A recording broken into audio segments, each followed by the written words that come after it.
Hello दोस्तों, मैं शारिक मलिक हाजिर हूं एक बार फिर। उम्मीद करता हूं आप सब अच्छे होंगे, अपना ख्याल रख रहे होंगे। दिल्ली के जनकपुरी इलाके में एक लड़का रहता था, गुरप्रीत। फैमिली से बहुत अच्छा था। फैमिली बिजनेसमैन थी, काफ़ी पैसे वाले लोग थे, सब कुछ ठीक ठाक चल रहा था। इसका कोई रिलेटिव स्विट्जरलैंड में रहता था। ये वहाँ घूमने जाता है, वहाँ जाता है, अपने रिलेटिव से मिलता है, घूमता है, कुछ दोस्त बनते हैं। वहाँ पर इसकी मुलाकात एक लड़की से होती है। उस लड़की का नाम था नीना बर्गर।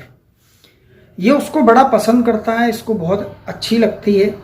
इसके दिल में वो कहीं ना कहीं घर कर जाती है। कुछ टाइम ये स्विट्जरलैंड में गुजारता है, उसके बाद ये इंडिया दिल्ली वापस आ जाता है। फिर इसको कुछ अच्छा नहीं लगता।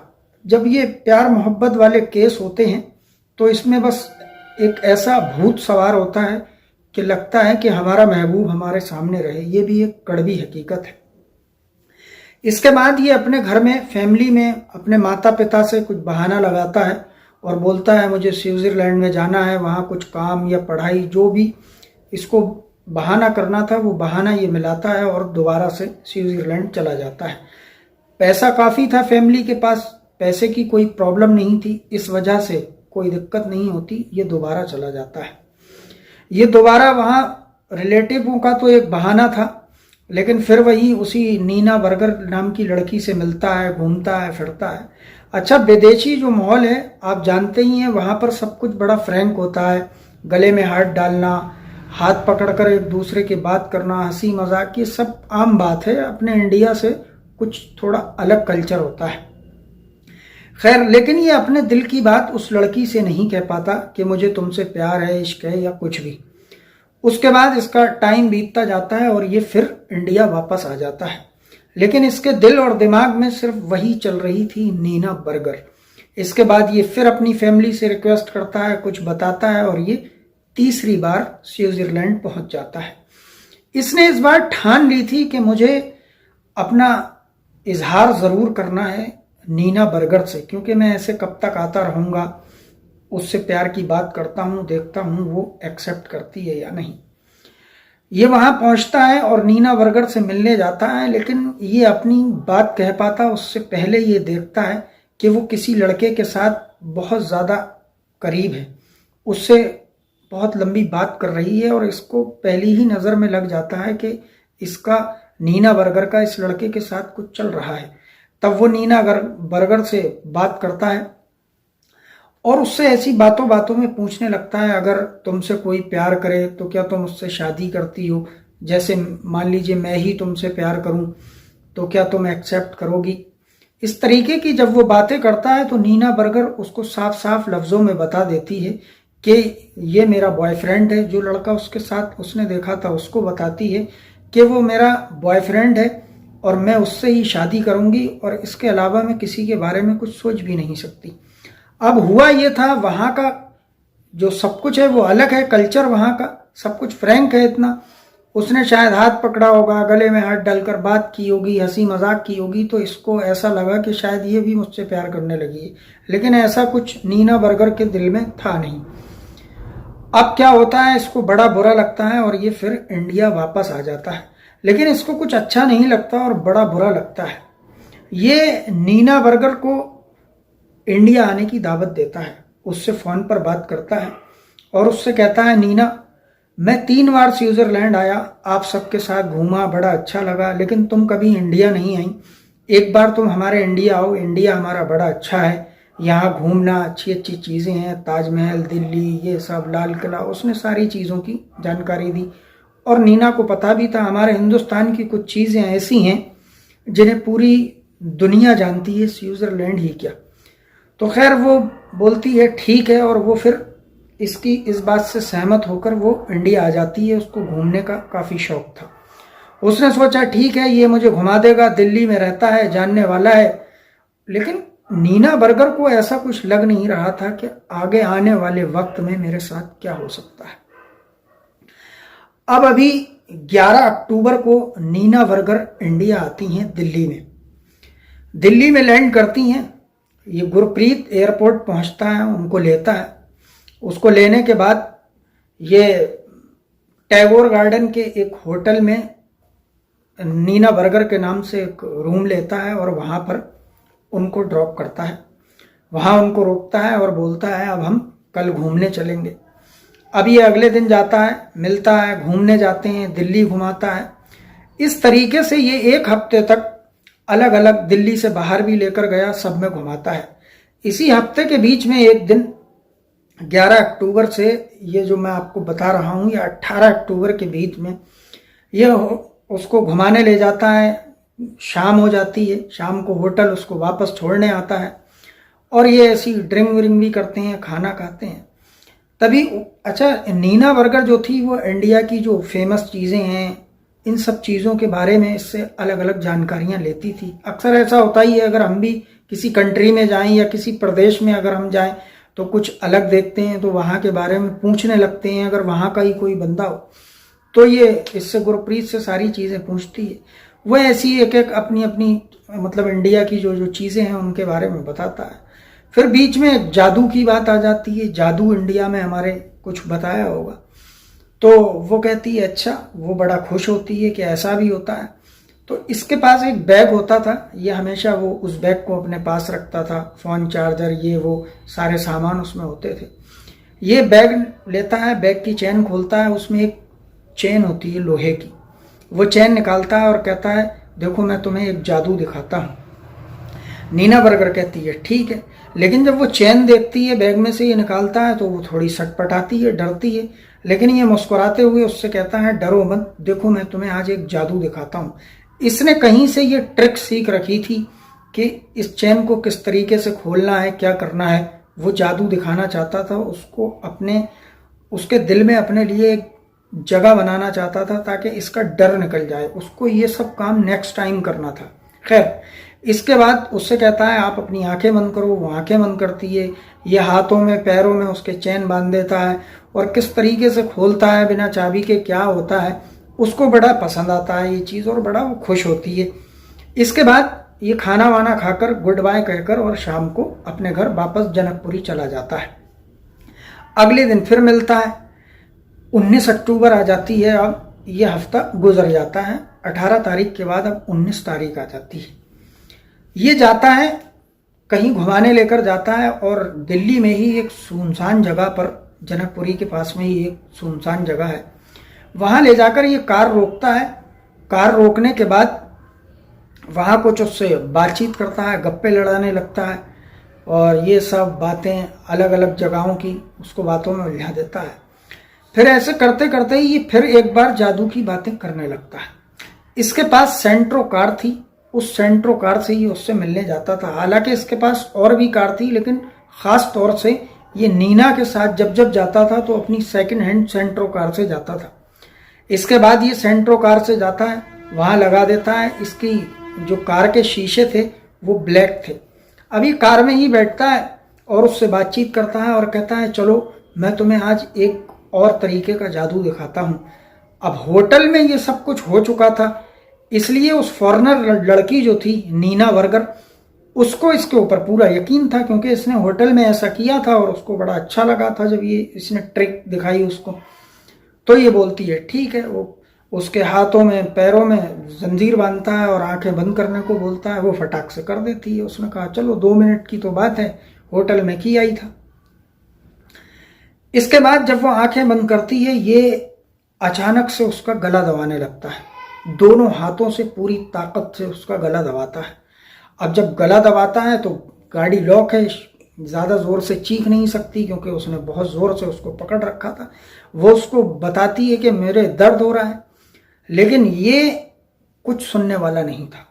इसने कुछ नहीं सुना। आप ज़रा देखिए, इसने स्विट्ज़रलैंड से इंडिया बुलाने के बाद ये सब किया और वो जब तक गला दबा कर रखता है जब तक उस फॉरेनर नादान लड़की की, नीना बर्गर की जान नहीं निकल जाती और उसकी मौत हो जाती है। अब साहब उसकी जब मौत हो जाती है तो ये जो गुरमीत साहब थे इनकी समझ में आती है कि अब कांड हो गया। पहले तो इनके दिमाग में ये सब नहीं था कि कैसे क्या होगा, लेकिन जब उसकी मौत हो गई तब इनकी आंखें खुली कि अब क्राइम हो चुका है। और मैं आपको पहले भी बता चुका हूँ कि जब इंसान क्राइम करने की ठानता है उस वक्त वो अंधा होता है। अंजाम की परवाह नहीं करता। लेकिन जब क्राइम हो जाता है तब उसके बाद उसे एहसास होता है कि ये मैंने कितनी बड़ी गलती और गुस्ताखी की है, इसकी सज़ा मुझे मिल सकती है। और दोस्तों, क्राइम करने वाला कितना भी शातिर हो, मैं 10 बार आपको बता चुका हूँ, 1000 बार बता चुका हूँ, बहुत कहानियों में मैंने बताया है, वो बच नहीं पाता। खैर, आगे आपको पता चलेगा वो कैसे पकड़ा गया। इसके बाद वो सटपटाता है और देखता है कि यार ये क्या हो गया। अब उस वक्त वो रास्ता सुनसान था, 1-2 गाड़ी गुजर रही थी, लोग भी गुजर रहे थे, लेकिन उसकी नज़र में वो सब नहीं आ रहा था। लेकिन जब उसने उसको मौत के घाट उतार दिया, उसके बाद जब वो कार से बाहर आकर खड़ा होता है और इधर उधर देखता है, तो कोई आने जाने वाला शख्स अगर उसकी तरफ भी देखता तो उसको ऐसा लगता कि ये मुझे शक की नज़र से देख रहा है। और अक्सर ऐसा होता है, जब भी कोई मुजरिम गलत काम करता है तो उसको डर सताने लगता है। इसके बाद वो बहुत ज़्यादा घबरा जाता है, वहाँ से कार को लॉक करके छोड़ता है और पैदल निकल जाता है। आगे थोड़ी आगे जाकर एक ई रिक्शा पकड़ता है और उसके माध्यम से वो अपने घर जनकपुरी चला जाता है। आराम से पूरी रात काटता है, पता नहीं वो सोया या उसको नींद आई या नहीं आई। सुबह उठता है और वो टीवी खोलता है, सारे न्यूज़पेपर मंगाता है, वो देखता है कि कहीं पर कोई खबर छपी, ऐसा हुआ हो कि न्यूज़ में आया हो कि अनजान गाड़ी में एक लाश मिली, ऐसे ऐसे, लेकिन कोई भी खबर ऐसी छपती नहीं, ना न्यूज़पेपर में आता। अब 19 तारीख आ जाती है, वो 18 तारीख को ये सब हुआ था। मैं आपको पीछे 19 तारीख बताया था, वो गलती है मेरी, 18 तारीख को होता है। फिर ये अगला दिन गुजरने लगता है। अब ये कहता है यार चक्कर क्या है, अभी तक कोई खबर नहीं आ रही। ये दिन भर न्यूज़ें देखता है। अगले दिन ये फिर न्यूज़ देखता है, सारे न्यूज़ चैनल लगाता है, पेपर देखता है, लेकिन कुछ पता नहीं चलता। इसके बाद ये सोचता है कि मुझे जाकर देखना चाहिए कि आखिरकार मामला क्या है, अभी तक किसी की नज़र ही नहीं पड़ी। ये जाता है, जिस जगह कार ये छोड़कर आया था ठीक उसी जगह वो कार खड़ी होती है। अब ये वहाँ पर पहुँचता है, कार के पास जाता है तो ये देखता है कि कुछ उसमें से बदबू आने की इसको सनक होती है, इसको बदबू आती है। अब ये सोचता है कि अगर किसी ने इसको सूंघ लिया, बदबू को किसी को पता चल गया तो मामला बहुत ख़राब हो जाएगा। ये फ़ौरन गाड़ी खोलता है, गाड़ी में बैठता है और गाड़ी उठाता है और सीधा ये जनकपुरी की तरफ मतलब घूमने लगता है इधर उधर। जनकपुरी के पास में ही दूसरे क्षेत्र में एक जगह है, एक कॉलोनी है। उस कॉलोनी में ये उस कार को लेकर जाता है। वो रास्ता आगे से एक तरीके से बंद था, जैसे कॉलोनियों में लास्ट में बंद हो जाता है, घूमकर गलियां निकलती हैं, ठीक उस तरीके से। ये देखता है एक मकान है, उसके आगे एक खाली प्लॉट टाइप का है। वहाँ पर ये देखता है कि यहाँ मौका ठीक है, यहाँ मैं लाश को फेंक देता हूँ। अच्छा, जब ये कार में बैठा तो इसके पास एक पॉलीथीन थी। इसने उस लाश को एक पॉलीथीन में पैक किया, किस तरीके से किया होगा ये तो वही जानता होगा। उस पॉलीथीन के मुंह पर टेप लगाया ताकि इसकी बदबू बाहर ना जाए, और वो वहाँ उस प्लॉट पर उस लाश को फेंक देता है। और लाश फेंकने के बाद वो गाड़ी से निकल जाता है। अब उसको ये नहीं दिखा, वहाँ पर एक सामने दीवार थी उसी प्लॉट के मतलब पीछे को, और उस पर लिखा था आप सीसीटीवी फुटेज की निगरानी में हैं। लेकिन शायद उसने वो देखा नहीं, या देखा भी हो तो पता नहीं। इसके बाद वो वहाँ से निकल जाता है। अब अगला दिन हो जाता है, 20 अक्टूबर आ जाती है। 20 अक्टूबर को एक दूध वाला आता है, उसी जहाँ लाश पड़ी थी उसके ठीक सामने जो मकान था उसमें एक दूध वाला अलग अलग घरों में लाइन से दूध देता था। वो आता है, देखता है एक पॉलीथीन बड़ी सी पड़ी है और उसको शक सुबह हो गया कि शायद ये एक लाश है और उसमें से बड़ी बदबू आ रही है। वो ठीक सामने वाले घर में जाता है, बेल बजाता है और उनको बताता है कि ऐसे ऐसे सामने पॉलीथीन पड़ी है और उसमें शायद कोई लाश टाइप की है और उसमें से बड़ी बदबू आ रही है। इसके बाद वो लोग देखते हैं, वहाँ भीड़ लग जाती है और साफ साफ एक तरीके से दिख ही रहा था कि ये लाश है, क्योंकि काफ़ी बड़ी पॉलीथीन थी। इसके बाद कोई पुलिस को फ़ोन कर देता है, पुलिस आती है। अब पुलिस लाश को कब्जे में लेती है, पोस्टमार्टम के लिए भेजती है। लेकिन लाश की जब पॉलीथीन खोली गई तो देखने से ही पता चल गया कि ये कोई फॉरेनर है, उसका कलर, बालों का कलर, ये सब चीज़। और लाश एक तरीके से सड़नी स्टार्ट हो गई थी, दूसरा 2.5 दिन हो गए थे। इसके बाद पुलिस देखती है कि वहाँ पर यह भी लिखा है कि सीसीटीवी फुटेज की निगरानी में है। तो पुलिस वाले भी सोचते हैं कि ये कैसा क्रिमिनल होगा जिसने देख रहा है, सामने लिखा है और फिर भी। खैर, इसके बाद जांच पड़ताल होती है। फिर उसकी जब पॉलीथीन खंगाली जाती है, कपड़े खंगाले जाते हैं, लेकिन कोई भी उसकी आईडी नहीं मिलती, पासपोर्ट नहीं मिलता, पुलिस के हाथ खाली। फिर आखिरी ऑप्शन जो था वो सीसीटीवी फुटेज थे। इलाके के जितने भी उस कॉलोनी में कैमरे थे वो सारे चेक किए जाते हैं, और ख़ास तौर से वो जो उसके सामने था। जब फुटेज निकाले जाते हैं तो उसमें एक शख्स दिखता है, एक कार दिखती है, सेंट्रो कार। उस सेंट्रो कार का नंबर भी अच्छे तरीके से उस कैमरे की निगरानी में कैद हो जाता है। अब पुलिस उस रजिस्ट्रेशन नंबर को निकालती है, उसके थ्रू पता चलता है कि इसका जो मालिक है वो ये पुरानी जो सेकंड हैंड कारें बेचते हैं, कार डीलर, उसके नाम में ये कार रजिस्टर्ड है। पुलिस फौरन ही, पुलिस की एक टीम उस कार डीलर के पास जाती है, उससे पता करती है कि ये कार तुम्हारे नाम में है, ऐसे ऐसे। तो वो बोलता है हाँ ये कार मेरी थी, लेकिन मैंने ये किसी को बेच दी। अब वो कहते हैं किसको बेची, उसका कोई आईडी प्रूफ या कुछ, तो वो बताता है हाँ आईडी है, आधार कार्ड मुझे दिया है। तो वो आधार कार्ड देते हैं पुलिस को, पुलिस लेती है तो देखती है वो आधार कार्ड एक लड़की के नाम में। अब पुलिस बड़ा हैरान कि भाई ये किसी लड़की के नाम में है, और इधर मर्डर का मामला, कत्ल का मामला। खैर इसके बाद अब उस आधार कार्ड की जब जांच पड़ताल होती है, एड्रेस तो हर किसी के आधार कार्ड में होता ही है, आपके भी, मेरे भी, सबके। उस एड्रेस के थ्रू पुलिस उसके पास पहुंचती है जो वो लड़की थी। पता चलता है ये जो लड़की है ये एक सेक्स वर्कर है, सेक्स वर्कर है। अब इसके पास पुलिस पहुंचती है, इससे पूछती है कि भाई तुम्हारे नाम में ये गाड़ी है, ऐसे ऐसे तुमने गाड़ी खरीदी है। तो वो बोलती है नहीं ये गाड़ी मैंने नहीं खरीदी, बल्कि मेरा एक कस्टमर है, मेरा जानने वाला है, काफ़ी टाइम से वो मेरे पास आता रहता है, उसने ये कार खरीदी है, और उसने मेरा आधार कार्ड लिया था, उसने बताया इनकम टैक्स और ये सब चीज़ों के चक्कर में मैं अपने नाम में नहीं ले सकता, तुम्हारे नाम में मैं कार ले लूँगा, तुम मुझे अपना आधार कार्ड दे दो। तो ये बोली मैंने इसलिए दे दिया आधार कार्ड क्योंकि वो काफ़ी टाइम से मेरे पास आता है, और अभी कुछ दिन पहले भी वो आया था, मसाज वसाज करा कर गया था। तो पुलिस कहती है जब तुम इतना उसको जानती हो और तुमने अपना आधार कार्ड तक दे दिया तो उसके बारे में अच्छे से जानती होगी, उसका कुछ एड्रेस, नाम। तो वो बताती है उसका नाम गुरप्रीत है और वो जनकपुरी में रहता है। अब पुलिस इस लड़की के बताए हुए पते पर पहुंचती है। पता चलता है कि ये बिजनेसमैन का घर है। जिस घर पर पुलिस पहुंचती है वहाँ एक हस्बैंड वाइफ आते हैं, उनकी एक बेटी एक बेटा गुरप्रीत सिंह। अब पुलिस उनसे पूछती है ये कार आपकी है? गुरप्रीत के माता पिता को भी नहीं पता था कि ये कार हमारे बेटे ने ले रखी है। ज़रा आप देखिए, हरकतें देखें, किस तरीके की नौजवान हमारी हरकतें कर रहे हैं, किस दिशा में चल रहे हैं, ज़रा आप अंदाज़ा लगाएं। अब उन्हें ये सब पता नहीं होता है, लेकिन गुरप्रीत पुलिस को देखते ही समझ गया कि शायद मेरा भेद खुल चुका है। इसके बाद पुलिस उसे गिरफ्तार करती है, थाने लेकर जाती है और थाने में अच्छे से उनकी तुड़ाई करती है, खैरियत पूछती है। और जब उनकी तुड़ाई करती है तब वो अपना मुंह खोलते हैं कि हाँ ये सब मैंने ही किया है, और वो पूरी कहानी विस्तार से सुना देते हैं, जो जो चीज़ मैंने आपको बताई। तो दोस्तों ये थी एक अजीबोगरीब कहानी। स्विट्जरलैंड से एक फॉरेनर लड़की को, जो बेचारी नादान थी, उसको मौत के घाट उतार दिया। अब एक तरफा प्यार का यही अंजाम होता है।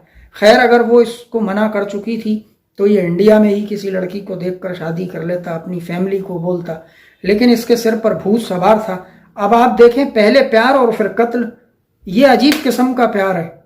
ये प्यार कहें या पागलपन कहें, अगर प्यार होता तो आप मारते क्यों? ये मेरी समझ में आज तक नहीं आया। मैं इतना बड़ा हो गया कि लोग कहते हैं हमें प्यार था इसलिए हमने गुस्से में ऐसा किया। अरे भाई, अगर आपको प्यार है तो आप कैसे सोच सकते हैं कि मुझे इसको मारना है? अरे भाई, वो आपका प्यार है तो अपने प्यार को ही मारोगे। ये अजीब तरीके की थ्योरी है, ये सिर्फ और सिर्फ पागलपन है। तो दोस्तों ये थी आज की एक अजीब और गरीब कहानी। स्विट्जरलैंड से लेकर इंडिया तक, और इंडिया में आने पर उसका कत्ल हो गया। अफसोसनाक कहानी है। तो दोस्तों कैसी लगी आपको कहानी, कमेंट बॉक्स में ज़रूर बताइएगा। जो भी मेरी इस वीडियो में नए लोग आए हैं वो मेरे चैनल को सब्सक्राइब कर लें, ताकि हर रोज़ मैं आपको एक क्राइम की कहानी रात 9 बजे सुनाता रहूं। तो दोस्तों अब दीजिए मुझे इजाज़त, कल रात 9 बजे फिर मिलूंगा। जय हिंद, जय भारत।